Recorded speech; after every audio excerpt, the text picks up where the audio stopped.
Everyone, मैं विश्वजीत एक बार फिर से आप लोगों का इस YouTube चैनल दिशान्वी स्टडी पॉइंट पर स्वागत करता हूँ। हम लोगों का ये शायद तीसरा क्लास है फिजिक्स का, और हम लोग मोशन का जो पार्ट 1 है वो कर चुके हैं और आज उसी को हम लोग आगे बढ़ाने वाले हैं। मोशन में हम लोगों ने अब तक क्या देखा है? सबसे पहले तो हम लोग डिस्टेंस देख लिए हैं, फिर डिस्प्लेसमेंट, स्पीड, वेलोसिटी और साथ ही एक्सेलरेशन भी देख चुके हैं। हम लोगों ने उस दिन बात कर लिया था कि इसमें से कौन कौन सदिश है और कौन कौन अदिश, यानी कि कौन स्केलर है और कौन वेक्टर क्वांटिटी है। स्केलर और वेक्टर के बारे में मैंने आप लोगों को एक चीज नहीं बतलाया है। ऐसा हम लोगों को अलग से याद करना पड़ सकता है कि डिस्प्लेसमेंट जो है निगेटिव भी हो सकता है और पॉजिटिव भी हो सकता है, ठीक है। बट इसको अलग से याद करने की जरूरत नहीं है। एक चीज आप लोग याद रखिए कि जितने भी वेक्टर क्वांटिटी है, ठीक है, जितने भी वेक्टर क्वांटिटी है, चाहे वो डिस्प्लेसमेंट हो या फिर वेलोसिटी हो या फिर एक्सेलरेशन हो, आगे जाके हम लोग फोर्स पढ़ेंगे, फिर संवेग भी पढ़ेंगे, ठीक है।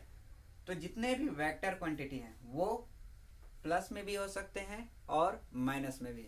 अब जाहिर सी बात है, प्लस और माइनस में है तो जीरो भी हो सकता है, ठीक है। तो कहने क्या मतलब है कि डिस्प्लेसमेंट हमारा क्या हो सकता है? प्लस भी हो सकता है और माइनस भी हो सकता है। और स्केलर क्वांटिटी जो है हमेशा पॉजिटिव होगा, हमेशा क्या होगा? पॉजिटिव या फिर जीरो, यानी कि स्केलर क्वांटिटी जो है वो या तो जीरो के बराबर होगा या फिर जीरो से बड़ा होगा। हाँ, तो हम लोग बात कर रहे थे कि जितने भी स्केलर क्वांटिटी हैं वो सारे या तो जीरो से बड़े होंगे या फिर जीरो के बराबर होंगे, यानी कि निगेटिव कभी भी नहीं हो सकता है। कहने का मतलब हम लोग जो डिस्टेंस लेते हैं या फिर स्पीड लेते हैं ये कभी भी निगेटिव में नहीं जा सकता है। और वहीं अगर हम लोग डिस्प्लेसमेंट की बात करें तो वो निगेटिव भी जा सकता है। जैसा कि हम लोग बात किए थे कि एक वृत्ताकार पथ पर जब हम लोग सर्कुलर मोशन पढ़ रहे थे तो वहां पर कोई व्यक्ति जो है एक पथ पर चल करके पूरा एक चक्कर काट लिया था, और उस वक्त डिस्प्लेसमेंट क्या होगी? जीरो होगी। उस वक्त डिस्प्लेसमेंट क्या होगी? जीरो होगी। और वृत्ताकार पथ पर क्यों डिस्प्लेसमेंट जीरो होगी? क्योंकि यह बंदा क्या किया, जो भी था वो जहां से चला, मान लीजिए ए पॉइंट है, और वापस आके वहीं पे रुक गया। तो अब इसका इनिशियल पॉइंट जो है और फाइनल पॉइंट दोनों एक ही है। तो जब दोनों एक ही है, दो बिंदुओं के बीच की न्यूनतम दूरी को ही हम लोग डिस्प्लेसमेंट कहते हैं। मिनिमम डिस्टेंस को हम लोग क्या कहते हैं? डिस्प्लेसमेंट। तो यानी कि यहाँ पे मिनिमम डिस्टेंस क्या है? जीरो। तो याद रखिएगा, कोई भी व्यक्ति पथ का आकार कोई भी हो, वृत्ताकार हो या फिर वर्गाकार हो, आयताकार हो, अगर जहां से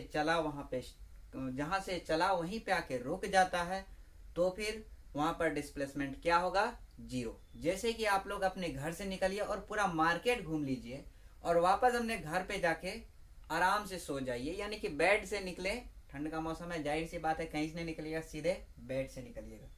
तो बेड से निकले, पूरा मार्केट घूम लिए और वापस जाके सीधा बेड में, और वापस जाके सीधा बेड में क्यों जाइएगा? क्योंकि ठंड लगेगी भाई, सीधी सी बात है। तो उस कंडीशन में डिस्प्लेसमेंट क्या होगा? जीरो होगा, ठीक है। चलिए अब हम लोग एक और बात कर लेते हैं वृत्ताकार पथ पर, ठीक है। हम लोगों ने क्या पढ़ चुका है? स्पीड पढ़ चुका है, यानी कि गति पढ़ चुका है। गति पढ़ चुका है। अब कोई व्यक्ति वृत्ताकार पथ पर चल रहा था, अभी भी उसको चलाएंगे, और वह क्या करे? एक समान गति से चले, ठीक है। किस तरह से चले? एक समान, यानी कि यूनिफॉर्म स्पीड से चले। तो यूनिफॉर्म स्पीड से जब वह चलेगा तो इसका क्या होगा? गति जो है, स्पीड, वह क्या होगा? समान होगा, ठीक है। वह स्पीड क्या होगा? समान होगा। लेकिन अगर हम लोग वेलोसिटी की बात करें तो वह बदलता हुआ रहेगा। वह क्या होगा? बदलता हुआ रहेगा, यानी कि वेरिएबल होगा। अब वेलोसिटी क्यों बदलता हुआ रहेगा? वेलोसिटी में क्या होता है? वेलोसिटी में मैग्नीट्यूड के साथ साथ क्या रहता है? डायरेक्शन भी होता है। मैग्नीट्यूड तो यहाँ पे सेम रहेगा, बट डायरेक्शन क्या होगा? हमेशा बदलता रहेगा। यहाँ पर जब रहेगा वह इधर जाना चाहेगा, फिर इस बिंदु पर जब आएगा इधर आएगा, इस तरह से।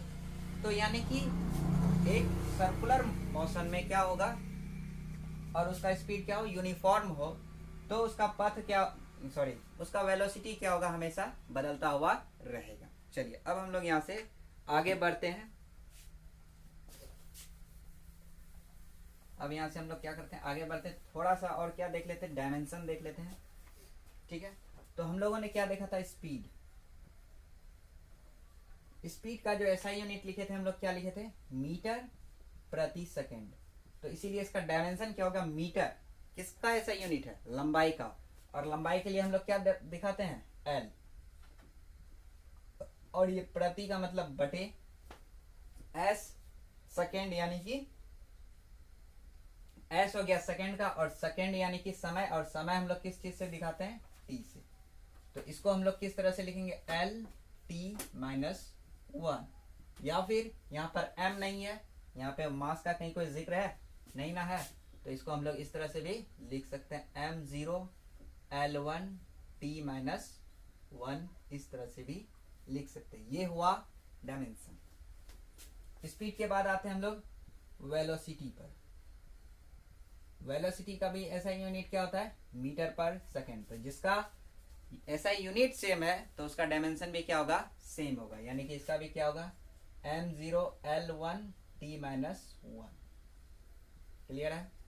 इसके बाद हम लोग देखेंगे कौन सा, अच्छा हम लोग दूरी, डिस्टेंस छोड़ दिए हैं। डिस्टेंस,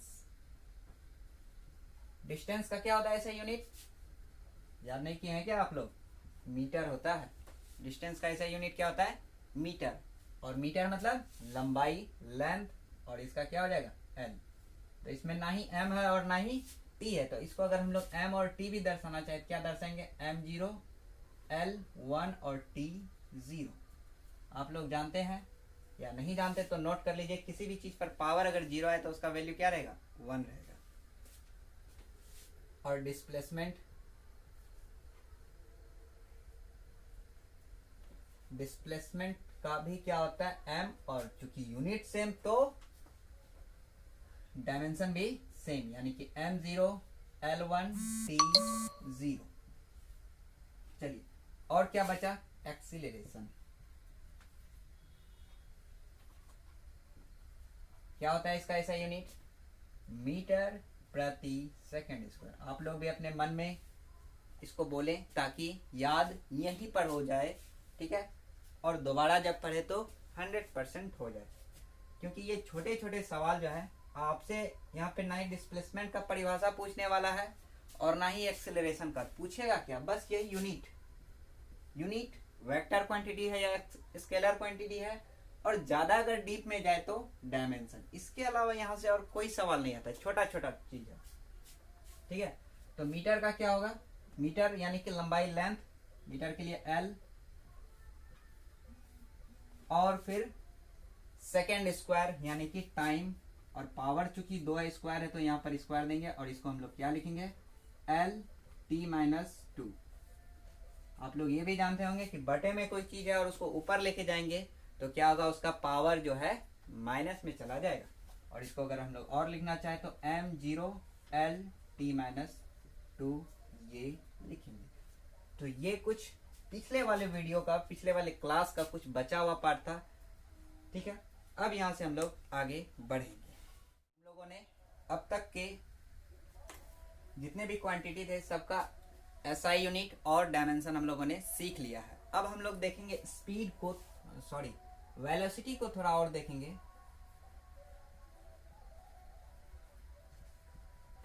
वेलोसिटी को थोड़ा और क्या देखेंगे हम लोग,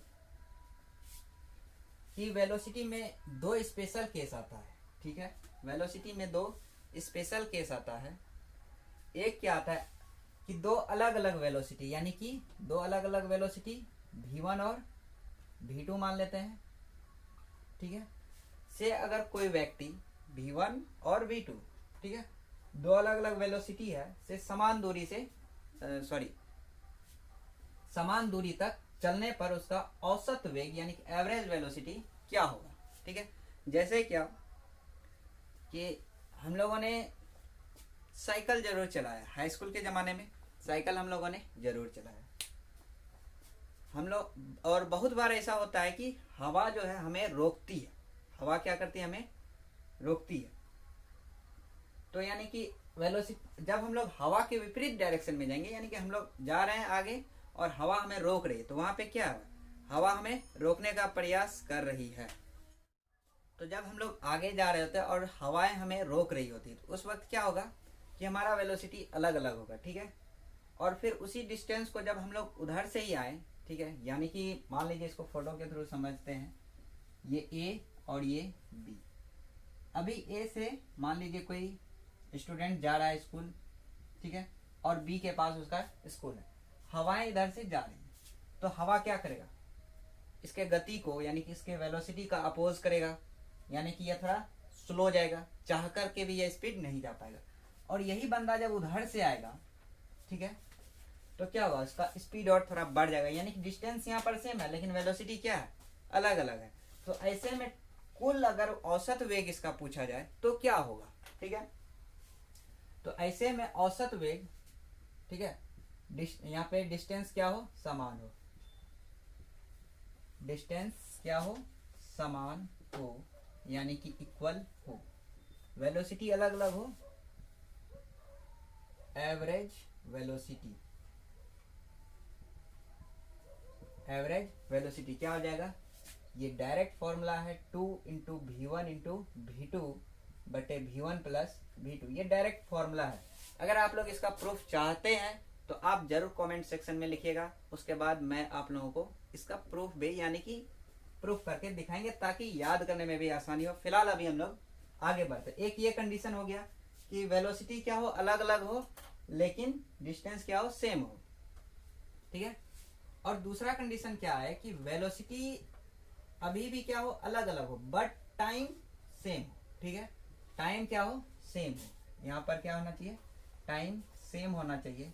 तो इस कंडीशन में क्या होगा, एवरेज वेलोसिटी, इस कंडीशन में एवरेज वेलोसिटी जो होगा आपका वो होगा, दोनों को जोड़ दीजिए और 2 से भाग दे दीजिए, ठीक है, दोनों को जोड़ दीजिए और दोनों से भाग दे दीजिए। ये 2 फॉर्मूला आप लोग याद रखिएगा, ये 2 फॉर्मूला आपको मैथ में भी बहुत काम आने वाला है।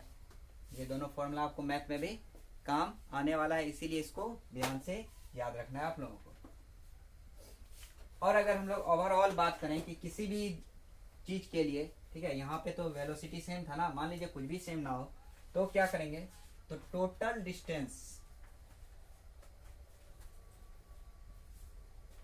डिस्टेंस बटे टोटल टाइम करेंगे, टोटल टाइम करेंगे तो हमको क्या मिलेगा, एवरेज वेलोसिटी मिलेगा, ठीक है। तो इसको आप लोग नोट कर लीजिएगा और इसका अच्छे से प्रैक्टिस कीजिएगा। अभी हम लोग आगे बढ़ते हैं। हाँ, तो हम लोग अब देखेंगे ग्राफ में ये एक्स एक्सिस और ये वाई एक्सिस आप लोगों ने निर्देशांक ज्यामिति यानी कोऑर्डिनेट ज्योमेट्री में पढ़ा होगा। तो एक्स एक्सिस पर हम लोग टाइम को रिप्रेजेंट करेंगे और चूंकि हम लोग हमेशा एसआई यूनिट ही लेंगे तो टाइम के लिए एस, ठीक है। और अभी हम लोग वाई एक्सिस पर लेंगे स्पीड को, लेंगे किसको, लेंगे स्पीड, ठीक है। तो स्पीड जो लेंगे हम लोग, तो ये कौन सा ग्राफ हो जाएगा, स्पीड टाइम ग्राफ, यानी कि चाल समय ग्राफ। तो इसमें जो मुख्य बात है वही हम लोग लिखेंगे, कौन सा, स्पीड समय ग्राफ। देखिए किस तरह से हो सकता है, एक ग्राफ ऐसे जा सकता है, दूसरा इस तरह से जा सकता है और एक जो है हम लोग का इस तरह से हो सकता है, ठीक है। तो हम लोगों को याद रखना है ये वाला, हम लोगों को याद रखना है ये वाला। और ये जो ग्राफ रिप्रेजेंट कर रहा है किसको, एक समान चाल को, यानी कि एक समान चाल के लिए आप लोग लिख लीजिए, एक समान चाल के लिए ग्राफ क्या होगा, एक सरल रेखा होगा, ग्राफ एक सरल रेखा होगा, यानी कि एक स्ट्रेट लाइन होगी, ठीक है। यानी कि एक समान चाल के लिए चाल समय ग्राफ क्या होगा, एक स्ट्रेट लाइन यानी कि एक सरल रेखा होगी। और उसी तरह अगर हम लोग वेग समय ग्राफ की बात करें, वेलोसिटी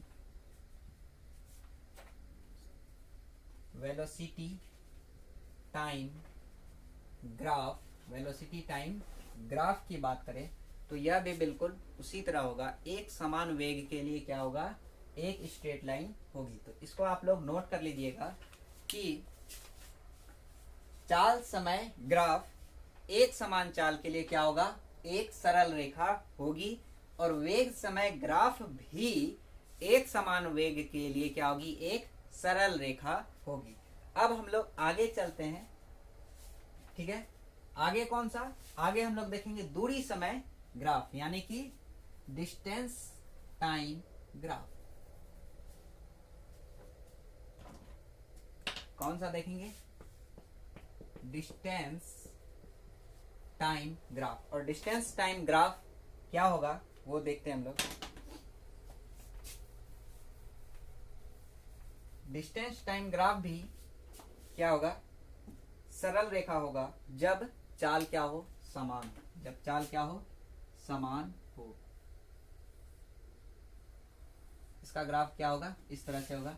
और यहां पर अब हम क्या दर्शाएंगे, डिस्टेंस, क्या दर्शाएंगे, डिस्टेंस, यानी कि डिस्टेंस और टाइम का जो ग्राफ होगा वह क्या होगा, एक सरल रेखा होगा। और जब आप देखिएगा तो यह ग्राफ क्या कर रहा है, यहाँ पर एक कोण बना रहा है टाइम एक्सिस के साथ थीटा, यानी कि इसमें क्या एक ढलान है, और यह ढाल जो है हम लोग को क्या बतलाएगा, इस ढाल को हम लोग रिप्रेजेंट करेंगे टेन थीटा से।